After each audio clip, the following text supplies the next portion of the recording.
Hello बच्चों, आज का हमारा जो नया टॉपिक है वो है एक्सचेंज ऑफ गैसेस। जैसे कि हम लोगों ने स्टार्टिंग में देखा था, चैप्टर का नाम था breathing and exchange of gases. तो जो ब्रीदिंग वाला पार्ट है कि ब्रीदिंग कैसे होता है, उसका मैकेनिज्म कैसे होता है, वो उसका एनाटॉमी कैसे है, हमारा पूरा रेस्पिरेटरी सिस्टम का, वो वाला पार्ट कंप्लीट हो गया।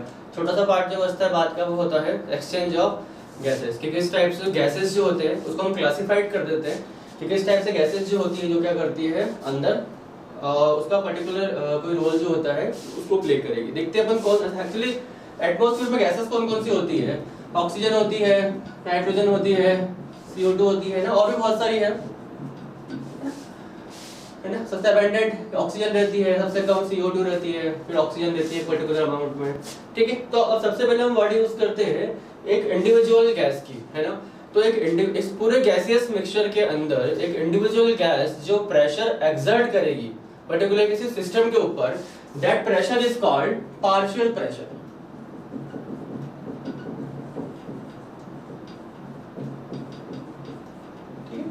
पार्शियल प्रेशर मतलब क्या है? It is the pressure of a gas in the mixture of gases, है ना। The pressure of a individual gas in a mixture of gases is called the partial pressure.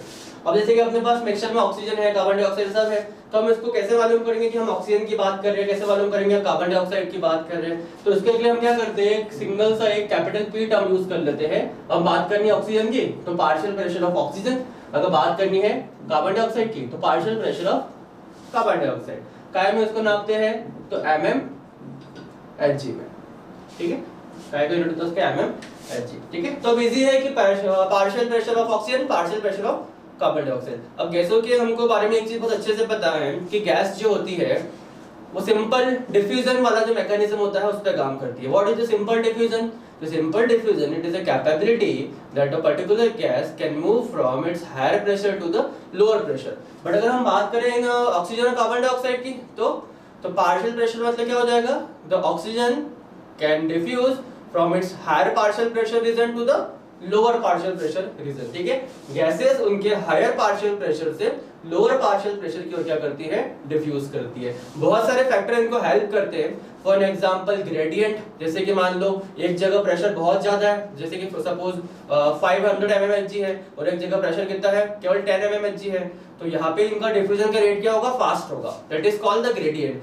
और क्या? तो जिस पर्टिकुलर इस जगह से डिफ्यूज कर रहे थे the membrane is also responsible, membrane की थिकनेस रिस्पांसिबल, टेम्परेचर रिस्पांसिबल। तो ये सारी चीजें क्या करती है, कहीं ना कहीं हमारी जो डिफ्यूजन है उसको क्या करती है? अफेक्ट करती है। अब ये सब हम पढ़ क्यों रहे हैं? क्योंकि हमारे पास अलग अलग तरह की गैसेस है, अलग अलग जगह उनका पोजीशन है और वहां पे क्या करती है वो पर्टिकुलर एक रोल जो होता है अपना वो प्ले करती है। तो देखो हम बात करते हैं, स्टार्ट करते हैं हम लोग,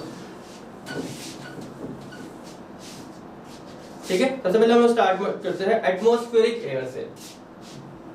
ये हमारी एल्वियोली हो गई, ये हमारा एटमॉस्फेयर हो गया। तो एटमॉस्फेयर में पार्शियल प्रेशर ऑफ ऑक्सीजन जो होता है वो होता है 159 mmHg और पार्शियल प्रेशर कार्बन डाइऑक्साइड होता है कितना? 0.3 mmHg। क्लियर है? ये कहाँ की बात कर रहे हैं अपन? एटमॉस्फेरिक एयर की।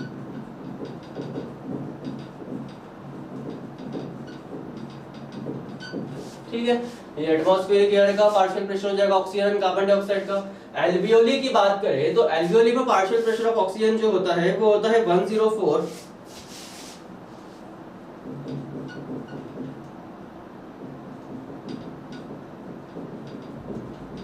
और partial pressure of carbon dioxide होता है 40 mmHg। ये एल्वियोली हमारी, एल्वियोली हमने देखा था, it is the structural and the functional unit of lungs, ठीक है। तो क्लियर है? ऑक्सीजन से ऑक्सीजन कनेक्ट करो। पार्शियल प्रेशर ऑफ ऑक्सीजन कितना है यहाँ पे?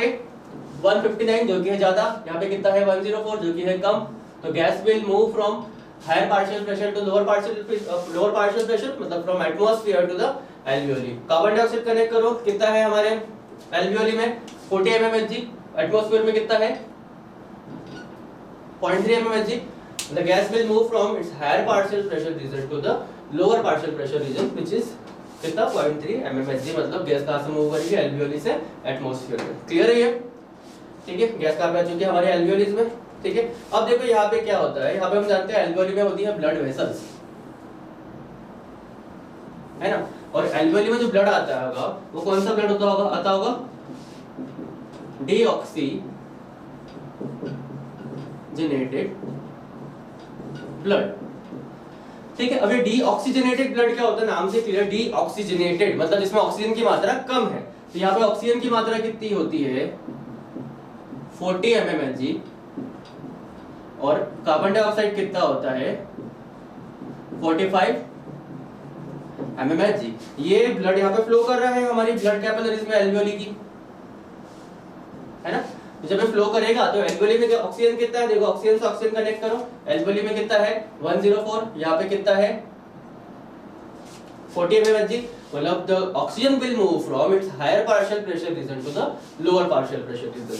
यहाँ पे कार्बन डाइऑक्साइड कितना है 45, वहां पे कितना है 40, तो ये भी मूव करेगा, हुआ exchange. The oxygen, the carbon dioxide will move from the blood of deoxygenated blood to the alveoli, from its higher partial pressure region to the lower partial pressure region. Clear है? And now this deoxygenated blood becomes oxygenated.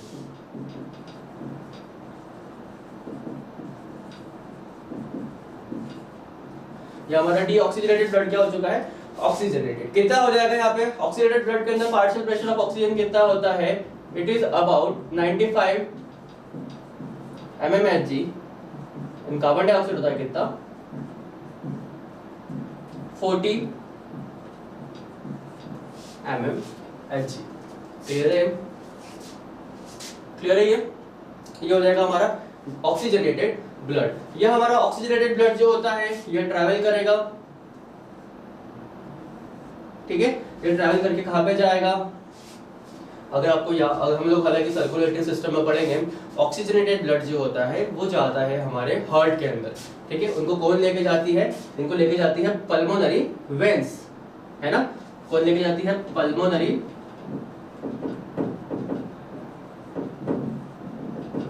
Veins.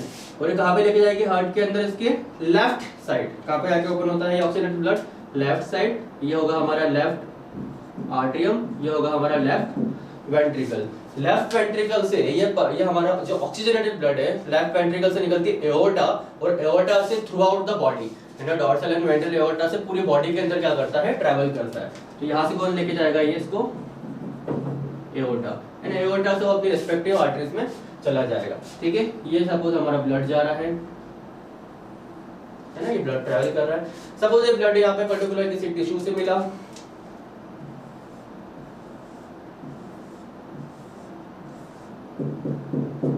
Tissue level,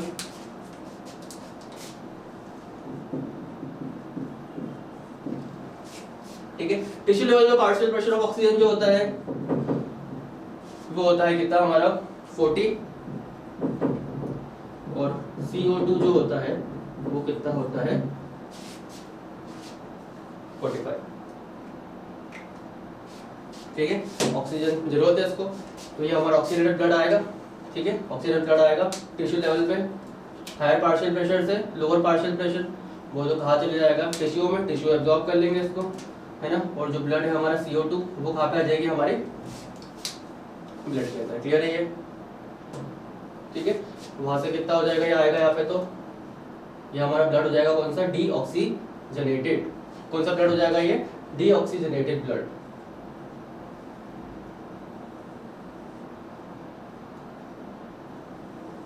ये deoxygenated blood जो होता है ये भी हमारे heart में जाता है, और हार्ट में कौन सी साइड जाता है, ये राइट हैंड साइड पे जाता है। और इस साइड जो होता है इसको कौन लेके जाती है, वेना कावा, है ना, superior and inferior vena cava, superior and inferior vena cava. Vena cava मतलब हमारे अपर बॉडी पार्ट और लोअर बॉडी पार्ट से सारा का सारा डीऑक्सीजनेटेड ब्लड कलेक्ट करके हमारे हार्ट के कौन से साइड में, राइट हैंड साइड में डालेगी। तो इधर राइट हो जाएगा आर्टरियम, हो जाएगा राइट वेंट्रिकल, और राइट वेंट्रिकल से ये ब्लड जाता है किसके थ्रू, पल्मोनरी आर्टरी के थ्रू।